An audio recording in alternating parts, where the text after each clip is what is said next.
Oi, turma, bom dia, tudo bem? Bom, agora que nós iniciamos a nossa apostila 2, vamos fazer aí a correção dos exercícios da unidade 1, que vai falar sobre o Brasil no mapa do mundo.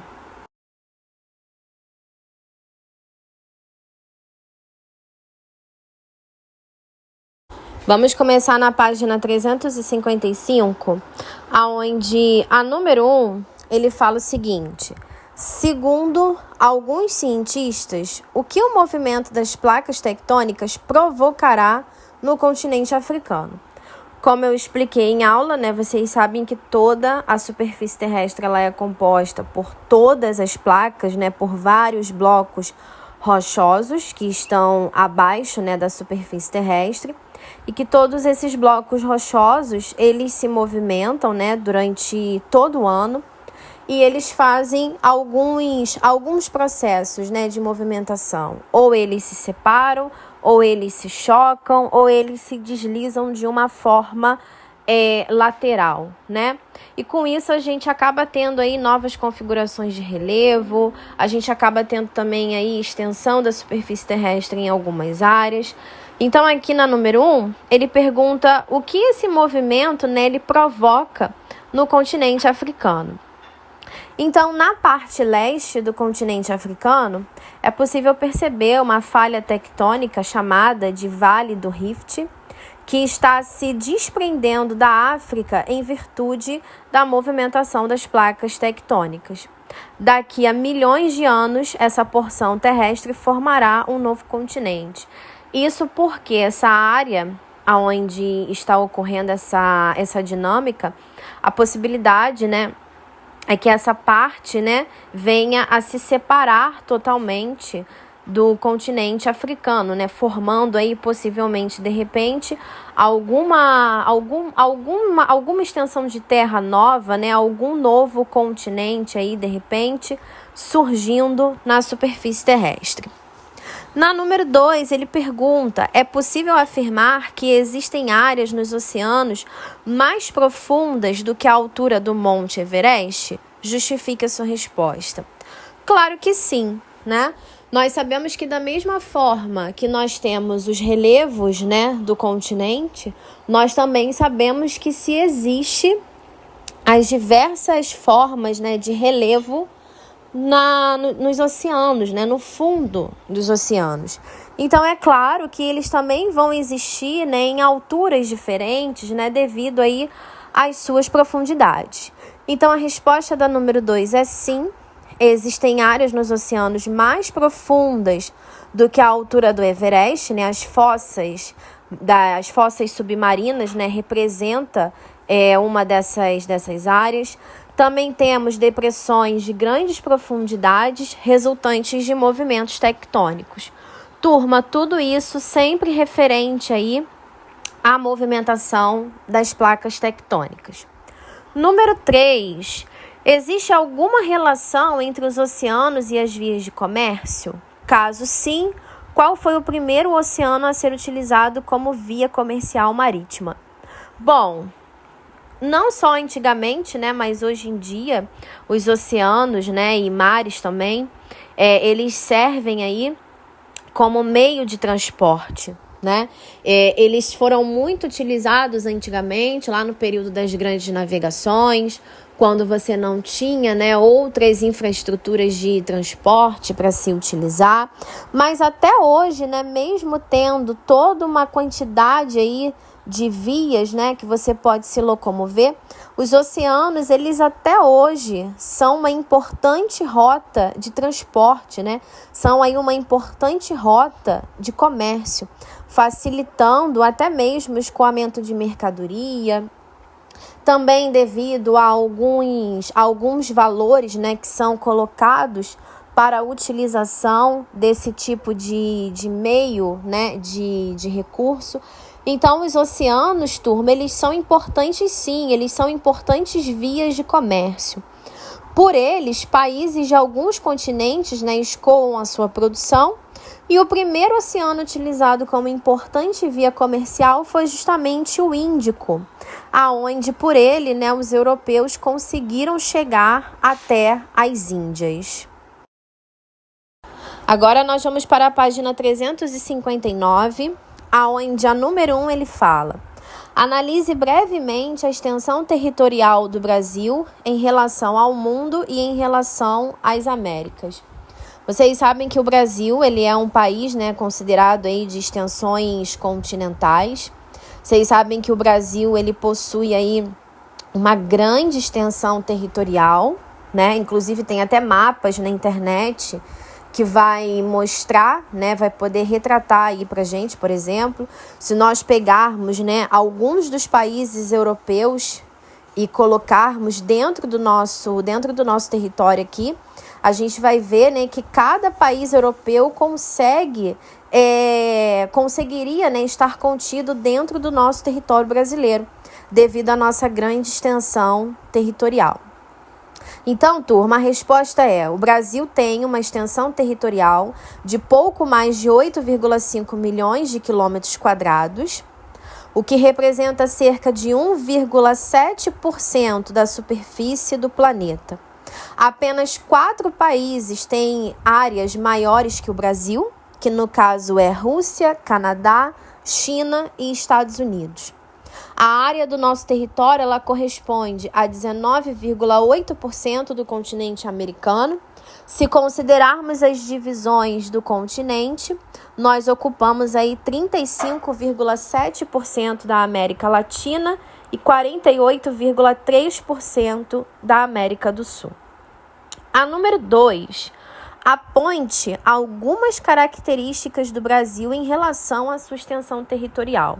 Bom, como nós temos aí uma grande extensão, né, tanto de norte a sul quanto de leste a oeste, nós vamos ter aí, né, uma grande diversidade física da nossa geografia, né, da formação do nosso território. Então, nós podemos colocar aí que nós temos grandes possibilidades, tanto naturais e econômicas, como fontes de energia, minérios e solos férteis. Também vamos ter aí, né, algumas complicações, como dificuldades de manter e construir estradas, além de problemas relacionados à distribuição de energia, ao abastecimento, à administração e à fiscalização das fronteiras do país.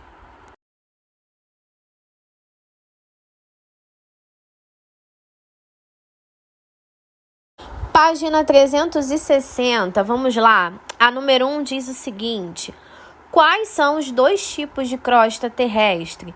Uma delas forma as massas de terras emersas e como elas estão divididas. Bom, a primeira parte da resposta faz a gente voltar aí no conteúdo, né, lá do 6º ano. E daí vocês devem lembrar, né, que a crosta continental, né, nós temos aí, na verdade, a crosta terrestre sendo dividida em crosta continental e crosta oceânica, né, e a parte oceânica.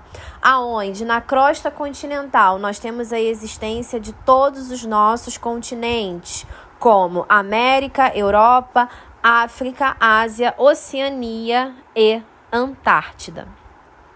Número 2. Sobre os continentes, ele pede aí, né, para assinalar verdadeiro e falso. Então, vamos lá. A letra A. A Ásia ela é formada por 45 países, alguns com grande extensão territorial, como China e Índia, além da parte asiática da Rússia. É verdadeiro. Lembrando a vocês, turma, que a Rússia ela é um país, tá, onde ela está localizada em 2 continentes, sendo que a maior porção russa é justamente a porção asiática. Letra B. Se considerarmos a forma de colonização e povos colonizadores, o continente americano ele pode ser dividido entre a América anglo-saxônica, Estados Unidos, Canadá e México, e a América do Sul, onde estão os países de língua espanhola. Essa questão é falsa. Por quê? O continente americano, turma, ele é regionalizado, né? Ele é dividido em América anglo-saxônica e América Latina. Porém, a América anglo-saxônica só representa Estados Unidos e Canadá por dois motivos. Pela colonização que eles tiveram, tá? Pelos ingleses e pelos franceses. E também hoje, né, por conta do grande desenvolvimento econômico que os dois países possuem. O México, turma, dentro dessa regionalização, ele não faz parte da América anglo-saxônica, justamente porque ele não foi, né, colonizado nem por ingleses, nem por franceses, e sim por povos, né, de língua latina, e também por conta da sua economia. E a segunda parte dessa questão que está errada é que nós não temos só a questão da América do Sul, né? Nós temos também a questão da América Central. Então, a América Latina, que é a segunda representação aí de regionalização do continente americano, ela pega desde o México até aos últimos países aqui da América do Sul, tá? Por conta de questões econômicas e sociais e também por conta de colonização. Então, a questão é falsa. Letra C. A Europa apresenta o maior número de países, 54 no total, entre eles Egito, Tunísia e Nigéria. Não, é falso, né? Não precisamos nem entrar aí muito em detalhes em relação a isso, porque esses países citados aí, por exemplo, não são países europeus. Número 3, ele pede para que seja associado aí as colunas, né? Então, eu vou passar para vocês logo a resposta direta, que vai ficar C, D, E, A e B. Cada um deles, né, representando um determinado oceano, né, e uma respectiva característica de cada um deles. Número 4, quais são os pontos geográficos extremos do Brasil? Todos estão no mesmo hemisfério? Justifique a sua resposta. Bom, como nós temos aí um país com grandes extensões continentais, ele coloca aí, né, nós temos aí os pontos geográficos extremos. O que é isso? São as áreas mais distantes do nosso país, né? São os pontos geográficos mais distantes um do outro. Então, nós temos, ao norte, nós temos a nascente do rio Aila, no Monte Caburai. Nós temos ao sul o Arroio Chuí. A leste, nós temos Ponta do Seixas. A oeste, nós vamos ter a nascente do rio Moa. Porém, a grande maioria, né, está localizada entre os hemisférios ocidental e o hemisfério sul. Nós só temos uma exceção do rio Aila, que está localizado no hemisfério norte. Lembrando, turma, a vocês que o Brasil, né, nós temos apenas 7% do nosso território que está acima da linha do Equador, né, que pertence ali, tá para a parte do hemisfério norte. Porém, mesmo assim, turma, nós não podemos classificar que o nosso país é país de hemisfério norte, tá? Mesmo tendo somente esses 7% de terra que são cortados aí pela linha do Equador. Precisamos caracterizar de uma forma geral que somos um país de hemisfério sul e, claro, também de hemisfério ocidental. Página 361, vamos lá, na parte da tarefa. A número 1 diz: suponha que uma pessoa está navegando pelo Mar Morto e que outra está no topo do Monte Everest. Qual é a diferença de altura entre elas? Bom, a diferença de altura aí correspondente vai ser a letra B, onde nós vamos ter aí uma diferença de 9.248 metros. Número 2. Defina o que é uma fossa e identifique qual é a mais profunda do mundo. Bom, turma, as fossas marinhas, né,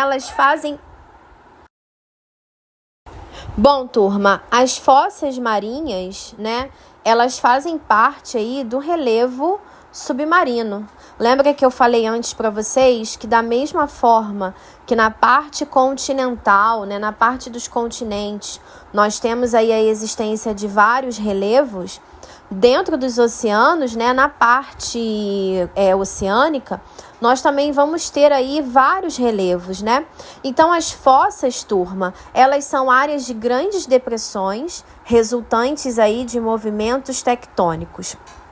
Nos oceanos, elas são denominadas de fossas submarinas, tá? A mais profunda do mundo é a Fossa das Marianas, que está localizada no Oceano Pacífico com aproximadamente 11.000 metros de profundidade. Número 3, nós temos aí uma reportagem, né, que indica aí um acidente geográfico e ele pede para que você fale, né, para que você indique o que ele está representando, né? E aí ele diz: a construção dessa passagem que encurtaria as viagens começou em 1881, mas houve problemas de engenharia e o projeto foi abandonado. Os Estados Unidos resolveram retomar o trabalho em 1904 e em 10 anos terminaram as obras. Foi inaugurada em 15 de agosto de 1914, integrando os Estados Unidos e os demais países do Pacífico ao comércio mundial. Estamos tratando aí justamente do Canal do Panamá. O Canal do Panamá, turma, ele foi criado, né, com o objetivo para que o transporte de mercadorias fosse menor, né? Não fosse tão longo assim, se não tivesse, né, a utilização, né, se não tivesse aí o surgimento desse canal, né, dessa passagem, dessa rota aí marítima. Ela foi criada, né, com o objetivo justamente de encurtar o tempo de viagem, esse tempo aí de travessia, principalmente se tratando de mercadoria a ser transportada.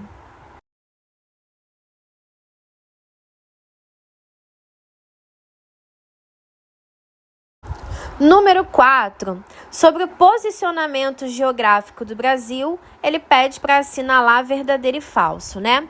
Na letra A, ele diz: o Brasil apresenta uma extensão territorial de cerca de 8.515.759 km², ou seja, 5,7% da superfície terrestre, e os países maiores que o Brasil são Rússia, Canadá, China e Austrália. Bom, essa questão é falsa, né? Falsa principalmente também pelo fato de que a Austrália não está dentro aí dos maiores países do mundo em extensão. Letra B. O território brasileiro representa aproximadamente 1,7% da superfície terrestre. Verdadeiro. Letra C. O Brasil ocupa 19,8% do continente americano e 48,3% da área da América do Sul. Verdadeiro. Número 5. Sobre os limites territoriais do Brasil, explique como eles estão divididos. Então, turma, o Brasil apresenta pouco mais de 23.000 quilômetros de limites territoriais. Desse total, né, nós temos aí cerca de 15.719 quilômetros que são terrestres e 7.367 quilômetros que são marítimos. Esses limites estão no extremo norte do Amapá e no extremo sul do Rio Grande do Sul. Número 6. Você já estudou o que é latitude e longitude? Com base em seu conhecimento, indique as distâncias máximas latitudinais e longitudinais do Brasil. Bom, essa resposta, turma, eu deixo aí para vocês copiarem essa numeração que eu coloquei aí para vocês, tanto de latitude quanto de longitude aqui do nosso país.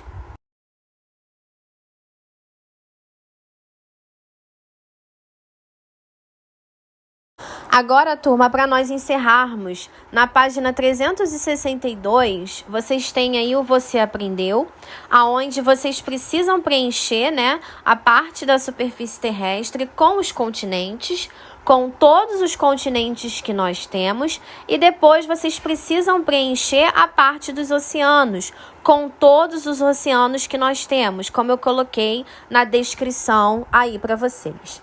Pode ser dessa ordem mesmo que está aí, ou se você de repente quiser alterar a ordem, você pode. Só não pode confundir, tá, turma? Porque primeiro ele pede os continentes, para só depois ele pedir os oceanos, tá certo? Essa foi a correção da nossa unidade, né? Da nossa unidade 1 aí da apostila 2. Essa foi a nossa aula de hoje. Até a nossa próxima aula, turma. Tchau!